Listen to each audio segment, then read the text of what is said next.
I bought a farm for peace. Instead, I got an HOA invasion. There's a dirt trail cutting across the edge of my land. Not a road, not an easement, just an old maintenance path. The neighborhood over the hill discovered it shaved off 3 minutes of their commute, and suddenly, my private land became their community shortcut. SUVs, golf carts, teenagers on dirt bikes, and leading the parade, Karen, head of the HOA, oversized sunglasses, permanent smirk, and a bright yellow Lamborghini Urus she drove like it was a trophy. The first time I stopped her, she didn't even roll the window down all the way. "We've been using this for months," she said. "You can't just change that." "Actually, I could," she laughed, then floored it across my field. That was mistake number 1. I started reasonable, no trespassing signs. They got knocked down, orange cones, run over, plastic chain across the trail, cut, motion camera, spray painted. I even caught one HOA board member parked in my pasture drinking iced coffee. His excuse? "Relax, it's just a shortcut." Just a shortcut, not to them, but to me? It was liability, property damage, livestock stress, tire ruts tearing through soil I'd just reseeded. And Karen? She treated every boundary like a personal challenge. That's when I stopped asking. Before I did anything drastic, I checked my legal ground. Private land, no easement, no right-of-way. I sent one final email to the HOA. Subject to final notice: illegal use of private property.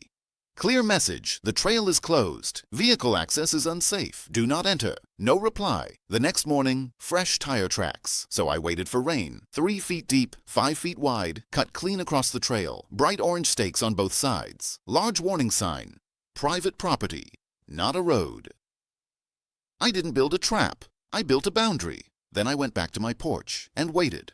Tuesday afternoon, clouds heavy, ground slick. I heard her before I saw her. That twin-turbo V8 doesn't whisper. She crested the hill like always. Didn't slow down, didn't hesitate, didn't look. 25 miles per hour. Then, front wheels drop, nose slams, rear lifts, metal crunches, steam hisses. And that bright yellow Lamborghini Urus sat nose first in my ditch like modern art. For 10 seconds, silence. Then, the door flies open. Karen steps out, straight into ankle-deep mud, and starts screaming into her phone. I stayed on my porch, sipped my coffee. Tow truck arrives. Driver takes one look. Low whistle.